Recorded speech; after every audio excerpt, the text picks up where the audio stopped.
avez eu l'occasion d'entendre à 2 reprises dans les éditions précédentes du colloque annuel de l'équipe sur les jeunes trans et leurs familles. Je vous avais, il y a quelques années, parlé des facteurs qui influencent la prise de décision des jeunes.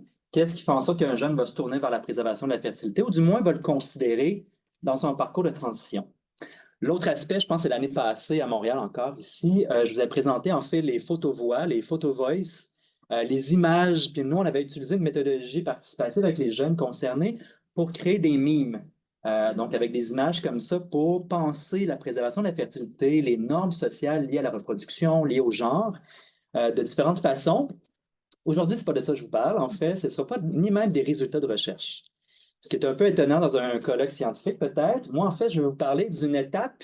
Souvent, moi, j'ai jamais l'occasion d'en parler comme chercheur, qui peut sembler un peu paradoxal, mais la mobilisation de connaissances.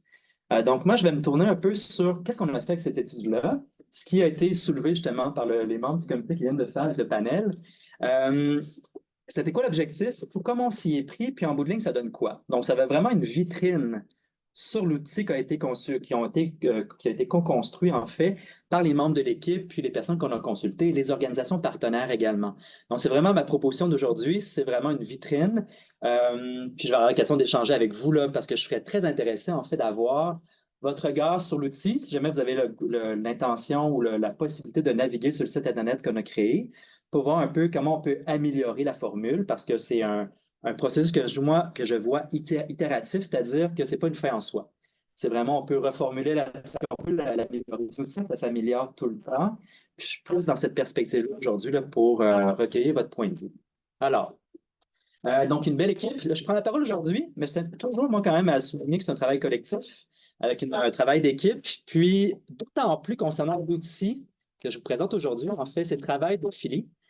Marie-Philippe Drouin, qui a été responsable du développement de l'outil comme professionnelle de recherche, en fait. Aujourd'hui, Philippe est à la direction générale de l'organisme Divergent à Québec, capitale nationale. Donc, ça a été, Philippe a pu piloter le projet, en fait, dans son travail comme professionnel de recherche, qui avait un profil d'ailleurs dans la structure universitaire qui n'était pas standard parce que c'est issu du communautaire, c'est pas de maîtrise. Donc, bref, il y avait comme des enjeux administratifs là, auxquels on était confrontés. Mais Philly était appuyé aussi par l'équipe de recherche, donc moi comme responsable, mais également auxiliaires et professionnels de recherche qui ont contribué à réfléchir au projet. Cette équipe-là, en fait, est appuyée par un comité d'encadrement. Mes petites. Visuellement, c'est pas pire, hein, ce que j'ai fait avec le PowerPoint, c'est tout nouveau, je tiens quand même à le souligner. Alors, un comité d'encadrement, donc plusieurs visages que vous connaissez, qui ont pu, en fait, c'était les co-chercheurs, co-chercheuses du projet de recherche, qui également émanait d'un partenariat de recherche puis un partenariat, puis également une perspective intersectorielle entre la médecine et le travail social. Donc, des visages puis des expertises complémentaires pour penser l'accompagnement des jeunes et leurs familles concernant la préservation de la fertilité. Un travail également qui a été créatif, parce que l'outil, il fallait le concevoir. Et je tiens également à souligner d'une équipe de création, en fait, parce que moi, je suis techno-nul, donc c'est pas du tout moi qui a pu, à part les PowerPoint, que je suis pas pire, mais ça a été, entre autres, Samuel Poliquin pour comme la conception graphique du site Internet, puis également, surtout, les magnifiques illustrations que vous allez voir dans les prochaines diapos. Ça a été le travail d'Alex Gagnon-Rouleau, designer responsable de la création des illustrations. Je vous invite à aller consulter son site, puis également Instagram et tout ça pour voir ces magnifiques illustrations qui agrémentent vraiment puis qui donnent un propos pour parler, pour parler aux jeunes, en fait, qu'on veut rejoindre. Également souligné, ce n'était même pas prévu, là, je ne savais même pas dans la programmation, mais quand même, le comité de consultation permanent qui nous a, en fait, c'était pas juste à la fin, c'était aussi au début. On était passé au comité là, pour voir un peu les outils de collecte de données. Donc, dans la collecte de données, d'informations, comment on s'y prend, la réflexion également sur, au sein de l'équipe, qui est représenté, de quelle façon, quelle voix on entend. Ça portait beaucoup là-dessus et les questionnaires aussi sociodémographiques qui ont été questionnés puis remaniés. Puis également, Jeune Identité Créative, qui était le partenaire communautaire. Donc, il y avait plusieurs personnes au fil du temps qui ont contribué selon les époques, selon qui était en place au sein de l'équipe. Là, je pense entre autres à Valéria, il y a eu Kai, puis plus récemment Alexandre, qui ont, à certains moments clés, pu se prononcer sur l'évolution du projet, qui s'est un peu étiré dans le temps. Je tiens à préciser également, un peu à la lumière de ma collègue Marie-Joëlle, nous aussi, le projet, on l'a obtenu en pleine pandémie. Donc, la collecte a été en ligne.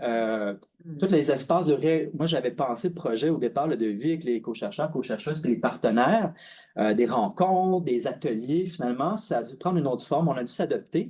C'est peut-être un peu une des limites là, du projet, du processus participatif qui avait été envisagé au départ.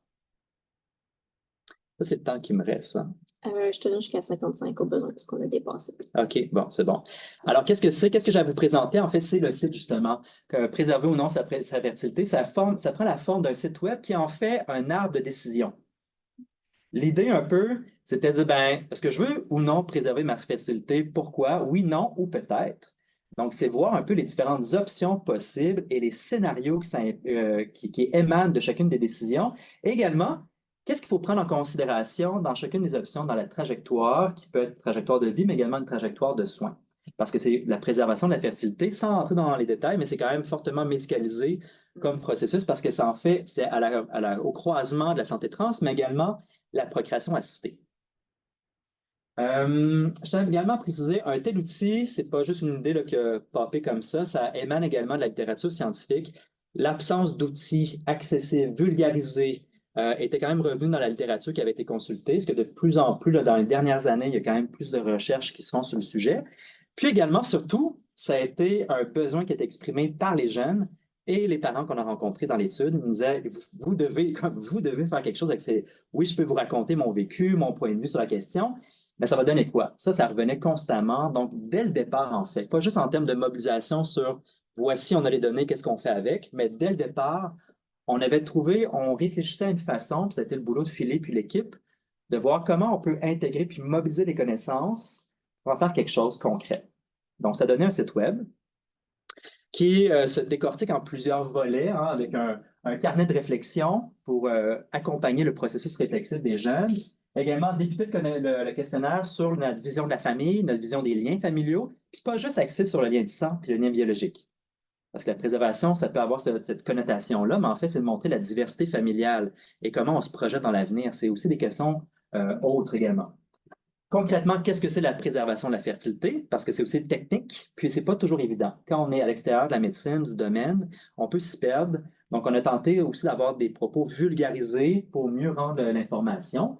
Parler du processus, puis également redonner du pouvoir aussi aux jeunes concernés en disant, ben, tu peux poser des questions à tes professionnels, l'équipe qui t'accompagne. Ça, c'est également, c'est quelque chose qui a été souligné dans les données. C'est un résultat parce que les jeunes disaient, ben, des fois, j'étais gêné de poser des questions. Je ne savais pas, ça allait vite. Puis là, finalement, en même temps, je voulais, mais en même temps, bref, il y a pleinement d'enjeux de gatekeeping. Je ne voulais pas retarder l'accès aux soins non plus parce que là, si je pose des questions, les gens vont peut-être penser que je ne suis pas prêt. Bref, il y a plein de ces enjeux-là qu'on voulait déballer dans une perspective globalement qu'on voulait également désamorcer le piège de l'adultisme. Qu'est-ce que c'est en fait? C'est un concept qui nous amène à penser que les rapports de pouvoir liés à l'âge, que les adultes, nous, on le sait. Puis les gens ne sont pas assez matures, n'ont pas les mots, ne peuvent pas comprendre.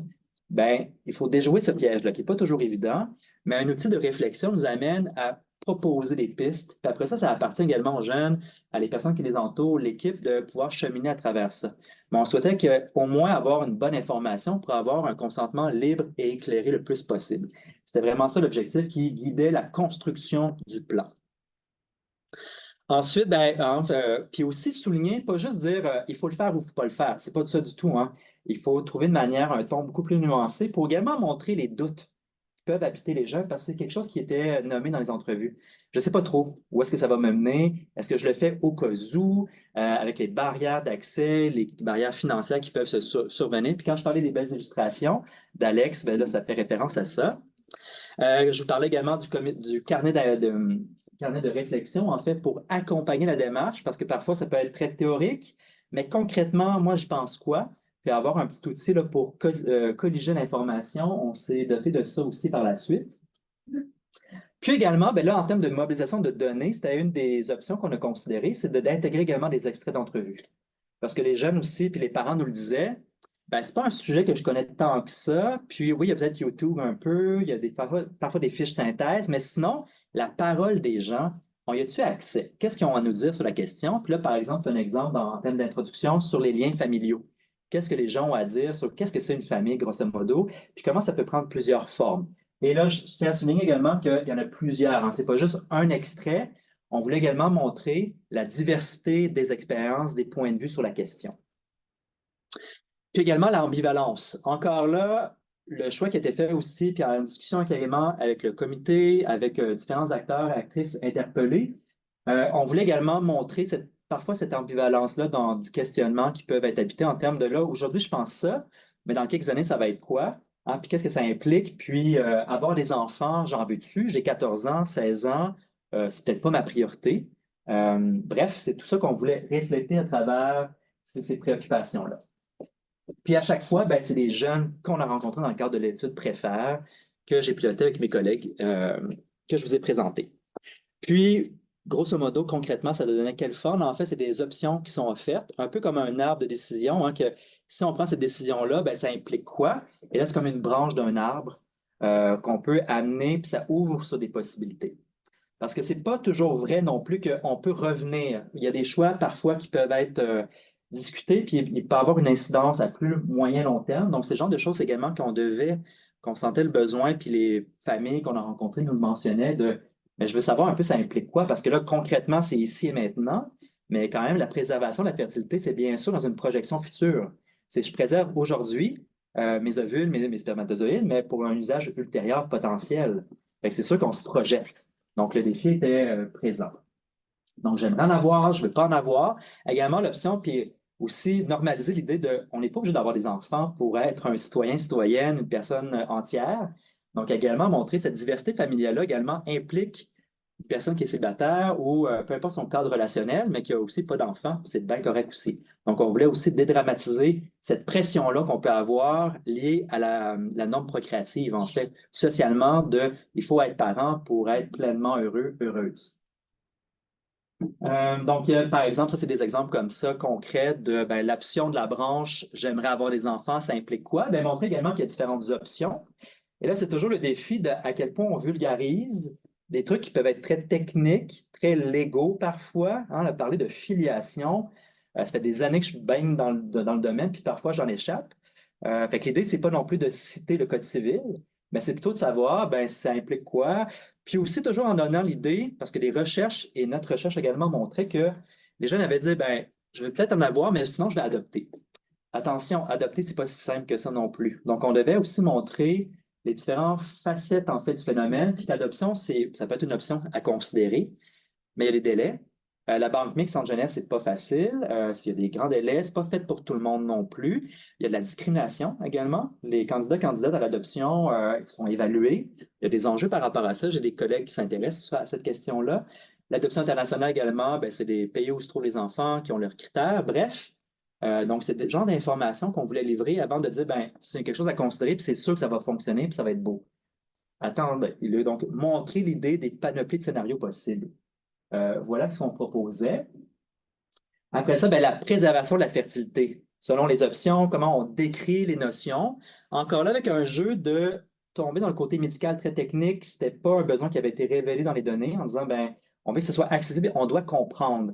Parce qu'on parfois, on a gommé un peu l'information pour avoir accès puis pouvoir transmettre une information qui va être intelligible pour le public qu'on cible avec toujours des options comme ça, puis je ne le préserve pas, puis là, ça nous ramenait à une autre branche de l'arbre décisionnel.